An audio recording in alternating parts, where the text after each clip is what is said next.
Жайы районунда турабыз биз. Атыбыз Айчүрөк. Биздин да балдарыбыз оорукчан, инвалид.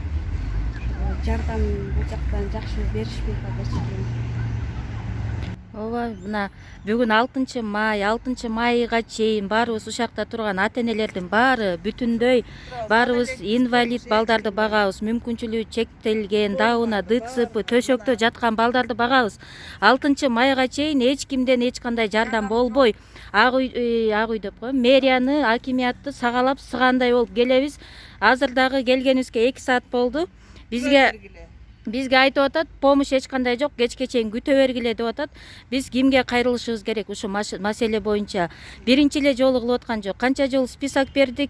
Жанагындай келгендерге берет, 5өөнүн оозун жабат, 10 калып калат. Кайра беребиз, 5өөнүн оозун жабат, берип, кайра 10 калып калат. Биз деген көппүз. Мүмкүнчүлүгү чектелген балдардын саны 117 адам. 117 адамдын биз өзүбүздү эле айта кеткенде, бирок бизге окшоп муктаж болуп эшиктин алдын каккылаган ата энелер толтура. Бул помощтун баары каяка кетип атат? Келип атат деп угуп атабыз, берип атат деп айтышат, бирок кимге берип атат? Мына ушул жерде ата энелердин баары ушу маселе менен ооруган балдарын таштап ушака келди. Баары тең ушундай төшөктө балдарды багат.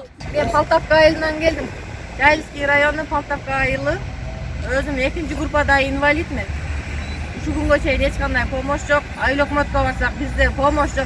Мэрияга барла дейт. Мэрияга келсек, мэрияда деле эчтеке жок. Кечке чейин тура бергиле. Кечки саат 6га чейин деле тура бергиле, эчтеке жок деп жатат.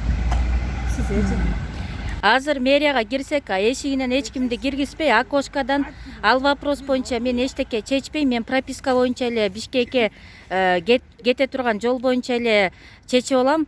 Номерге чалгыла дейт. Анысы да городской номер экен. Городской номерге чалганга идницабыз жок. Маяктан телефонубуздан кредит алып чалсак, бизге айтып койду очередь күткүлө деп. Биз бул очередти күткөнүбүзгө 1,5 ай болду. Дагы канча күтүшүбүз керек? Мен Моңолдорова Айнура. Айында сарайда турам. Квартирада 3 балам бар. Бир кызым инвалид. Эмеде турат. Тектенip турабыз 2 жылда бир. Ошо анан күн помощь алалы деп келсек, Ертагылар деген эме айтышат. Күн помощь жок, кечке чейин тура бергиле деп атат. Мен балдарым ачка отурушат. Бүгүнкү числону айтып кетсеңиз. Пропискам негизи Карабалтада да. Анан жашаган жерим Бектайда. Анан